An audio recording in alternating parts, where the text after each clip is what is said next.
नमस्कार, मी नितीन आस्वर. बेधडक न्यूजमध्ये तुमचं स्वागत आहे. मला तुम्हाला विचारायचं आहे की तुमच्या गावात काय कामाची गरज आहे, ते तुमच्यासाठी कोण पूर्ण करू शकतं? नमस्कार.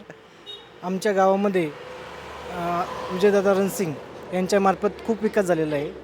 पाणी असतील, रस्ते असतील, शेतीविषयक समस्या असतील, सर्वांच्या बाबतीत जो प्रश्न दादांनी आज 20 वर्ष दादांची ग्रामपंचायतीवर सत्ता आहे. ग्रामपंचायतच्या मार्फत जे सर्व काही कामे केली आहेत ते फक्त दादाच करू शकतात आणि इथून पुढे भावी पिढीला याच्यामध्ये आपल्या गावासाठी दादा हेच सक्षम पर्याय आहेत. तुम्ही विजयदादा रणसिंग यांनाच का पाठिंबा आहे आणि तुमच्या आयुष्यात वैयक्तिक काय मोलाचं योगदान आहे? तसं पाहायला गेलं तर विजयदादा रणसिंग यांच्याबद्दल सांगायचं झालं तर माझ्या कुटुंबावर अशी वेळ आली होती एक वेळ की माझ्या घरातला माझ्या बंधूचा मुलगा खूप आजारी होता, सिरियस होता.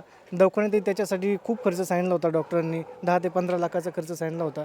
दादा स्वतः आमच्याबरोबर आमच्या पाठीशी खंबीर उभे राहिले.